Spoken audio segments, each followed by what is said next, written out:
Hey everybody, this is Eddie, your friendly neighborhood realtor man, bringing you another local market update for Margate for the August numbers. Just as a reminder that the reason we're always a month behind is because obviously September is not finished yet, and they usually wait to the end of the next month in order to release the new numbers for that previous month. So this month we're looking at August.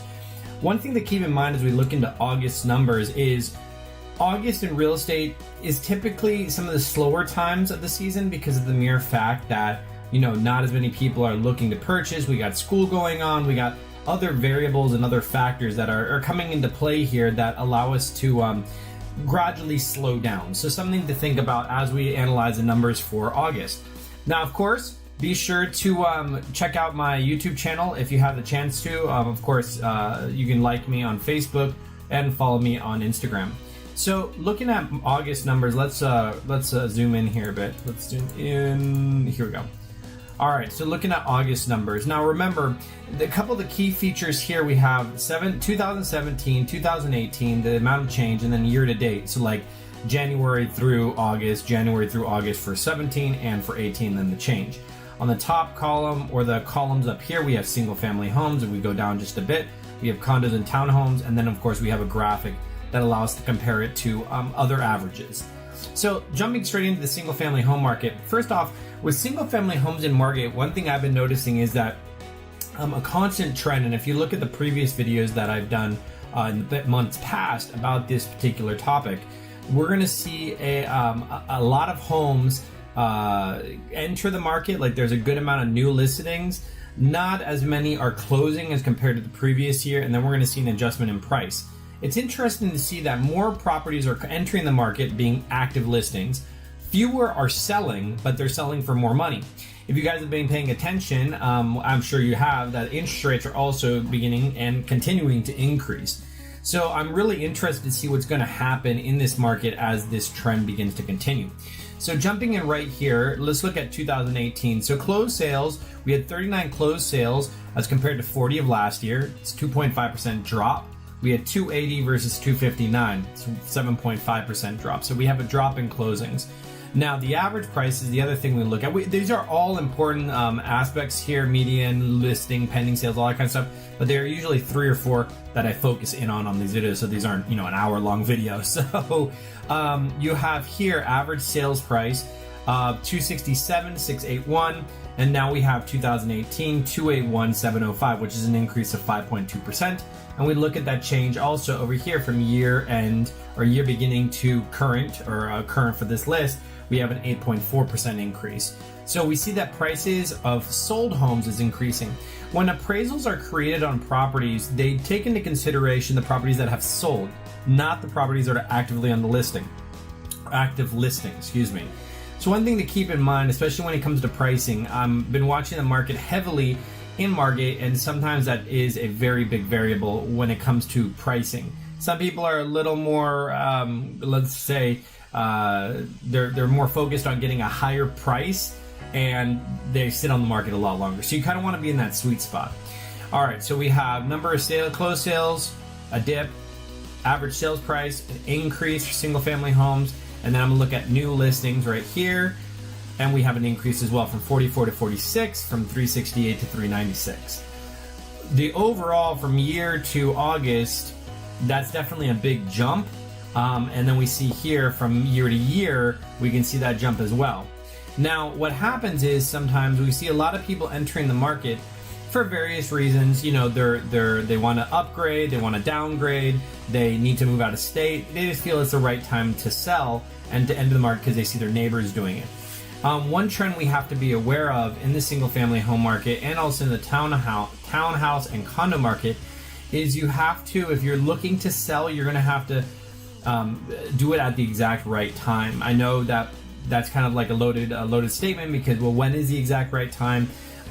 There are a lot of variables that come into factor when you're beginning to think about selling your home. Of course, if you're looking to sell your home, feel free to reach out to me. My contact information is always in the description. And I'll put a link too so that you guys can download this analysis or this overview yourself and you can review it at your own leisure. So we see the changes in single family home. Now townhomes and condos. This is where I really find it interesting. if you look with me here, compared to last year, the same month we had 35 closings versus 27. And then beginning year to the August of 17, August of 18, we have a jump from 258 to 234. Now we have definitely a significant negative of 22.9% and a drop of 19.3 over the whole 8 months. Now, with the decrease in closed sales prices, this is what I find fascinating, is that the average sales price from year to year has increased radically, 29.8%, and year over year we have 17.4%. We see this drastic increase, and I keep asking myself, why is this happening? Why do we see an increase in townhomes and condos? I haven't come up with an exact idea or these bullet points of you. When I do, I'm definitely going to tell you guys, but it's just something to be cautious of. When I started seeing inflation like this, I have to think to myself, are people overpaying for something or overpaying for a particular product? But once again, the market's going to tell us what it can bear, because if people are willing to pay it, then that's the marketable price. Now, new listings as well, we have from 36 to 50. So we have an increase of 38.9%, and we have from 357 to 350 year over year, an actual decrease. But looking at from August of last year, August of this year, we see a 38.9% increase of listings. So once again, we see a drop in closed sales, we see an increase in average sales price, but we see an increase in more new listings coming on the market. That could be a spell for disaster in terms of we have an influx of new listings continually that are not priced correctly, especially as interest rates begin to climb. It's just interesting to see what's going to happen. Most of the time when you're buying a condo, and in certain situations when you're buying a townhome, if it is managed by a condo association, I know it's kind of weird, but that does happen. They usually require in the loan products 25% down because they don't carry enough of reserves. With single family homes, you do have different products like FHA, conventional products that allow you to put less down payment, like 3.5%, but then you have closing costs, factor in another 3% on top of that. So, probably about a 7% down payment plus or minus. Of course, you want to try to do conventional for the mere fact, even if it's a low conventional product, like a 5% down product for conventional loans, because of that lovely PMI, private mortgage insurance, which as of I think it was like 2013, if you have an FHA loan, you're stuck with it for the life of the loan. The only way to get rid of PMI, which could be hundreds of dollars a month in your payment, is to refinance. How do I know that? I'm going through that personally. So a little piece of information about myself. So coming down here, looking at the median. Now this is really fascinating, guys. If you look here, the orange is Margate. The gray line is this is rural. This is the Palm Beaches MLS. So this is Greater Fort Lauderdale. This shows you kind of like an average. Same thing over here. Average over Broward County and West Palm, and then Margate here.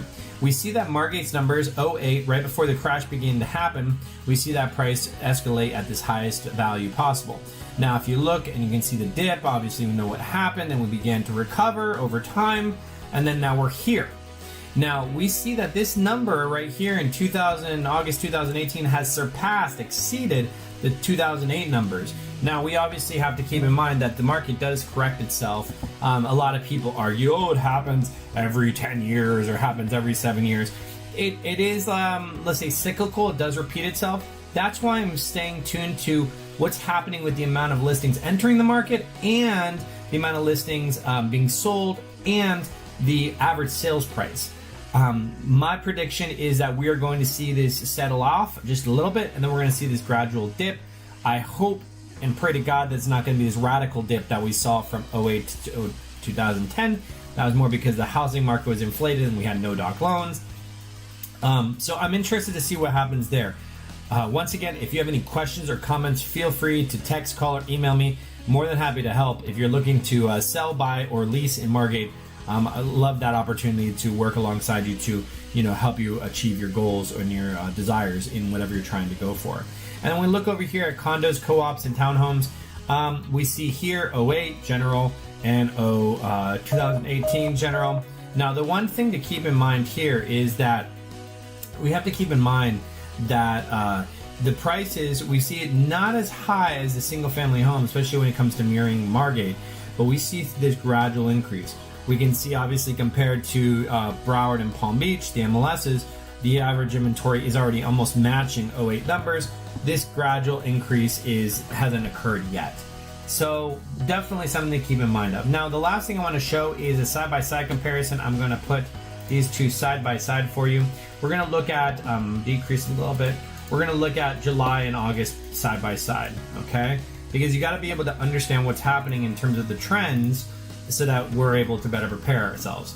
So we see July we had 40, August we had 39 closings. Year to date, 216 in July, 259 in August. What's it called? Sales price, 281,705, 287,878. Now we see that decrease. Because remember, this is August 2017 to August 2018. This is July. So I'm looking from July to August of 2018. We see that decrease. We also see that, we also see this number of listings here, 46 from the 54. And then going down to the condos, we have 27 closed sales versus a 24. We have the 123,573 for the average sales price to 108,292. And then we see the new listings 50 versus the 41. Once again, this is all kind of really fascinating to pay attention to. I'm interested to see what the market does in the next couple months. I would say I'm looking more of a window of like 4 to 6 months to begin to analyze a trend. And I'm interested to see what happens with that. So once again, guys, this is Eddie, your friendly neighborhood realtor man. I'm always here to help. You guys have probably seen me around at the different festivals we have. If you do, feel free to stop and say hi. And be sure to download this analysis report if you want it yourself. I'll put the link in the description. All right, guys, you have a great rest of the day. Bye.